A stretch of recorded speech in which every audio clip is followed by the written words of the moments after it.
আমার বেস্টি যখন তার বয়ফ্রেন্ডকে বাবার সাথে দেখা করায়।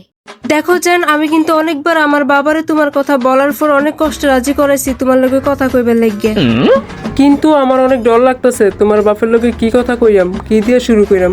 আমি চাই তুমি যেমনি হোক আমার বাবারে রাজি করাও। বাবা যদি তোমার একবার রিজেক্ট করছে না, দেখবা তোমার কি অবস্থা করি আমি।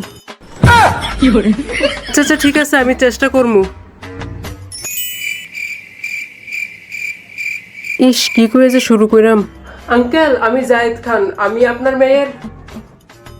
আগে একটু ভাবলিয়ে লই, তারপরে প্রশ্ন কইরাম। কিন্তু এই ফুলার আমি কি জিগাইতাম, আমি তো কোনো টপিকই খুঁজে পাইতেছি না।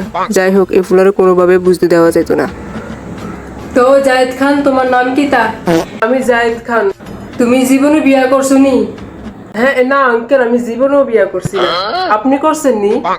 হ্যাঁ করছি তো। আর কি জিজ্ঞেন যে আমি তো কোনো প্রশ্নই পাইতেছি না। তো আঙ্কেল, আপনার কোনো ছেলে মেয়ে নাই? আমার 2 মেয়ে, বড় মেয়ের নাম রিমা, ছোট মেয়ের নাম সীমা। বাহ, খুব সুন্দর নাম। তো তোমার ঘরে কতলা মা বাবা আছে?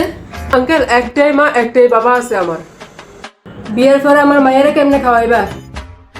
আপাতত আপনারা যে যৌতুকটি দিবেন তা বেচ্চা বেচ্চা। তোমার কথা শুন না আমার একটা ঘটনা মনে পড়ে গেছে। বিয়ের পরে আমিও আমার শ্বশুর বাড়ির যৌতুকটি বেচে বেচে সংসার চালাইছিলাম। Wow, nice uncle, nice. ঠিক আছে ঠিক আছে। তো বিয়ের পরে আমার মায়েরা তুমি ডিগবাজি দিয়ে দেখাই দারবানি? দিয়ে দেখাইতাম নি? আচ্ছা ঠিক আছে, লাগবে না। ইতা সব পাগল ছাগল একলো কেন হয়েছে?